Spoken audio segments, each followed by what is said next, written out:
So, kumusta mga ka-Noisy? Welcome back sa ating YouTube channel, Philippine Noisy. So, ngayong araw, another reaction na naman tayo patungkol na naman ito sa WPS men, West Philippine Sea na ating mahal. Ano? So, kailangan nating maging updated sa usaping ito kasi, na para hindi tayo magulat if ever na may magsimula nga, di ba, na something. So, yun, ang video ito ay mula kay Melbs Castle. So, meron to pamagat na Defense Secretary, pinapalayas ang Chinese diplomat. Minamadali na ang deportation. Agad-agad layas. So, yan talaga yung sigaw ng karamihan sa atin. Kayo ba? Kailan ba gusto nyo mapalayas to? Ako, ngayon na mismo, ora mismo eh. Kahit wala nang papel-papel, deport agad. Yun yung gusto ko. Pero, yan, sana madaliin talaga nila yan, men, kasi kakaasar din sila eh. So, bago natin simulan, Melbs Castle, support nyo yan. Also, kung tip nyo naman na ganitong mga reaction video may kasama kayo manood, huwag nyo na rin kalimutan supportahan yung YouTube channel natin. Nice. So, di na natin ito patagalin pa, baka agawin pa ng China. Again, ang title ng video ito, Defense Secretary, pinapalayas ang Chinese diplomat. Minamadali na ang deportation. Agad-agad layas. So, like, comment, share, subscribe. Start. Diplomat na nagpapakalat ng fake news papalayasin.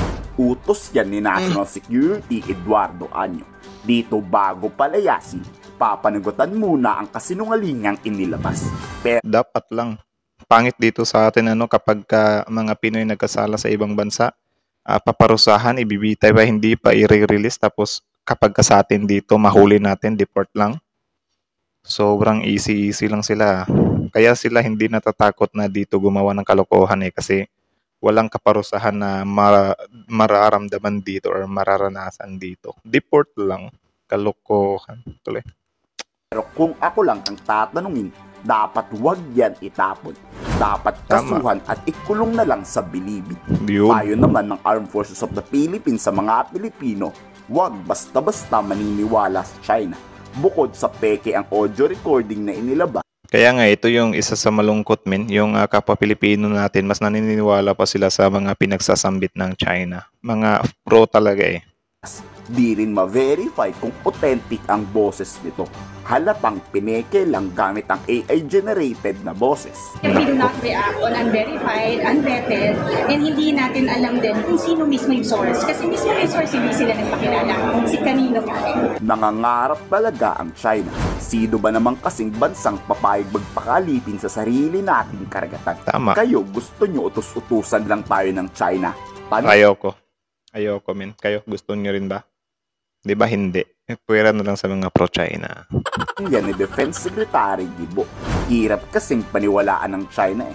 Bukod sa peke na ang karamihan sa produktong inilalabas galing sa kanila, mga bulaan pang magsalita. Tama. Wala raw katotohanan ang pinagsasabi ng Chinese Embassy.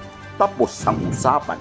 Di umano may pahayag ang Chinese Embassy sa Pilipinas na merong punong alleged recording sa isang kawani ng Armed Forces of the Philippines.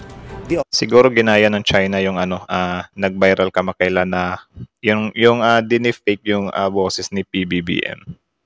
'Di ba yung mga galawan nila sobrang obvious lang eh. Alam naman nila na may nabuko na nga sa mga pagde-deepfake. Ngayon, yun din yung gagawin nila. Kung di ba naman mga honghangs, di ba?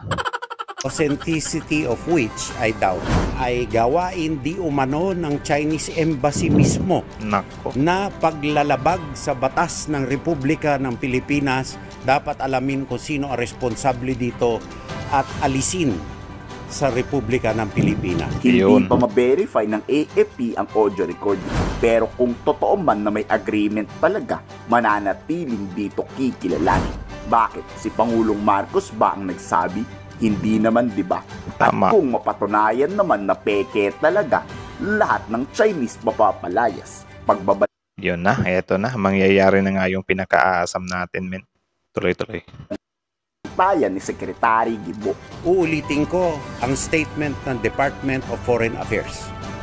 Tanging presidente lamang ang pwedeng pumasok sa anumang kasunduan yun hinggil sa West Philippine Sea o anumang international na bagay through the Department of Foreign Affairs. O, di ba?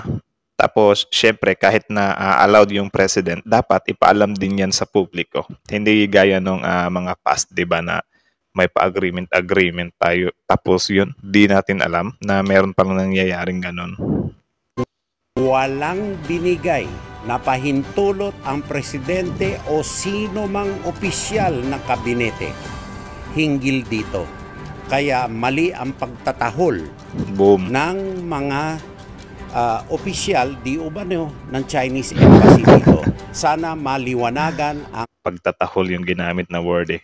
Siguro kapag sabihin kasi nating iyak, yung mga kapwa natin Pilipino na mga pro dito, pro China ay nagagalit sila. Imposible daw iiyak yung China. Nililiteral kasi nila yung word na iyak men eh. Yung iyak is gaya nito, pagtatatahol-tahol or yung triggered sila na nandito ngayong US, yun iyak yun. Iyak talaga sila. Kumbaga, iyakin sila ba? Dadrama sila ngayon sa nila. Pinapakita nila sa buong mundo. Kaso lang, yun nga, hindi din sila pinapaniwalaan ng buong mundo. ating mga tao. Pumalag naman ang Chinese Foreign Ministry laban kay Eduardo Año at Gibo Teodoro. Ba't daw papalayasin ang Chinese diplomat? Ay ginagawa lang raw nito ang trabaho. Anong trabaho, China?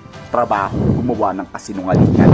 Napagkahalataan raw kasi ang Pilipinas na guilty. Sino daw ngayon ang tunay na nagsisinungaling? Pilipinas, di ba?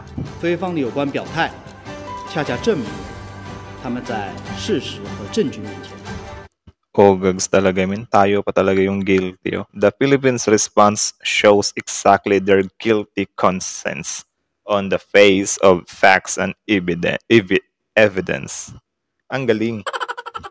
May pa-evidence pa sila. Mula talaga sa bibig ng mga natalo sa arbitral men.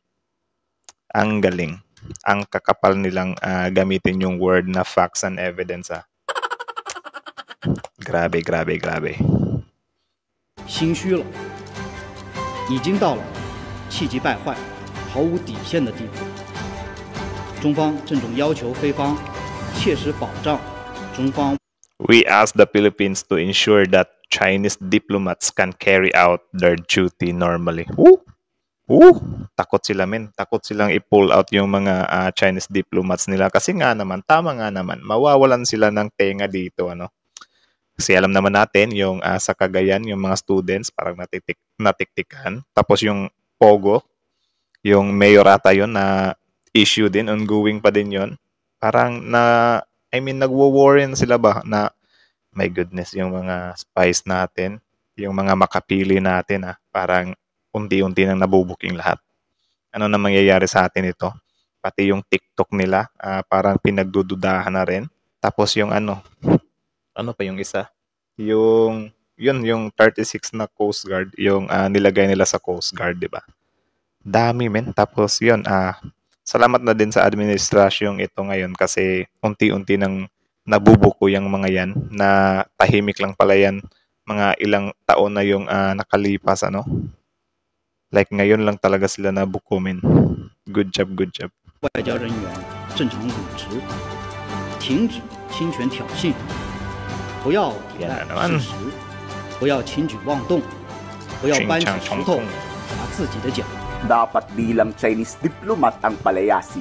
Dapat imbestigahan rin ang lahat ng Chinese. Yun. At kung may lumabag sa batas, doon lahat palayasin. Tapos may issue pa ngayong Chinese national ang mayor ng Tarlac. Ito din grabe, natatawa talaga ako sa mayora na ito, men. Like, grabe. Para siyang parang robot lang na, robot ba? Or parang considered alien kasi siya Like, grabe, parang kabuti lang na sumusulpot bigla Yung nakakatawa pa dito, hindi niya alam kung ano siya, taga-saan siya or whatsoever, di ba? So parang nanloloko lang ng grade 2 ng grade 1, ganon. Tarlac pa naman ang may pinakapalamak na pogo. Lagot tayo dyan. Kaya kayo, pabor ba kayong palayasin natin ang mga Chinese dito sa bansa? I-komento sa baba ang yung salubin. Ako ayaw kong palayasin sila, min. Kawawa naman yung mga Chinese natin dito kung palayasin, di ba? Wag nang palayasin, wag nang i-deport. Parusahan agad. 'Di ba? Unfair naman 'yun. Actually, naalala ko lang dati yung kabayan natin na nandun sa China na hindi talaga natin na pull out, men. Pinarusahan talaga doon. Sobrang sad ng part na 'yun, Tapos 'yun nga, malaman-laman natin ngayon na kapag may mga Chinese na lumalabag dito sa ating bansa ay dinedeport lang ng ganun-ganun. 'Di ba? Isipin nyo na lang, guys, what if kasi pinapangako nila na ipapadeport tapos doon na lang sa bansa nila ikulong. Isipin nyo na lang if ever na Chinese spy talaga yung nilagay nila dito. Tapos dineport natin kasi doon daw ikukulong sa kanila. Do you think ikukulong doon sa kanila yon? 'Di ba hindi? Spy nga nila, 'di ba? So ang nagiging siste dyan, wala. Hayahayang buhay. 'Di ba? Kaya sila sobrang lakas ng loob nila, like siguro iniisip nila na kapag nagpapadala sila ng spy dito, sinasabi lang, binibriefing lang sila na actually wag kayong matatakot na ipapadala namin kayo doon as a spy. Kasi yun nga, kapag ka nandun naman na kayo, kapag ka nabuko kayo doon, hindi naman kayo aanuhin doon. Asikasuhin pa yung mga deportation nyo. Kumbaga, babalik pa kayo dito sa bansa natin. Tapos, sasabihin lang namin na ikukulong namin kayo dito. Pero, hindi naman pala.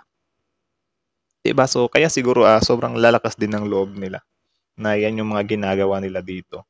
Yung mga Chinese nationals nga natin dito, yung mga drugs or whatsoever, kulong lang, diba? Kaya yung ibang Chinese, dito rin sila nagbi-business ng drugs over sa kanila. Kasi yun nga, sa kanila, sobrang laking kaparusahan, like bitay talaga, men. Diba? So, siguro, ang lalakas ng loob nilang pumunta dito. Kaya kung akong tatanungin, deport lang. Sobrang unfair nun, men. Kasi nilabag nila yung ano bang nilabag nila? Is it something national laws? Kasi hindi sila taga dito eh. Parang tawag dyan, parang niyuyurakan yung bansa natin, ini-easy-easy lang. Diba? I think deserve talaga nila na dito ikulong or yun nga, wala naman tayong bitay dito. So, maybe yun nga, kulong lang. Hindi yung deport tapos dun sa kanila. Parang malabo eh. Parang, yun lang. Do you think kayo ba, kapag sabihin ba nila na may mga dineport tayo dito tapos dun lang ikukulong sa kanila, naniniwala ba kayo na dun, pagdating sa kanila, ikukulong talaga doon? Comment nga kayo sa baba kung naniniwala kayo or hindi. So, yun lang naman. Again, bago natin to tapusin, Melv's Castle, support nyo yan. Original video link in the description box below. Tapos yun, syempre, before you leave our YouTube channel, don't forget to like, comment, share, subscribe. So, yeah. I think that's it. Thank you so much for watching. See you on our next reaction video.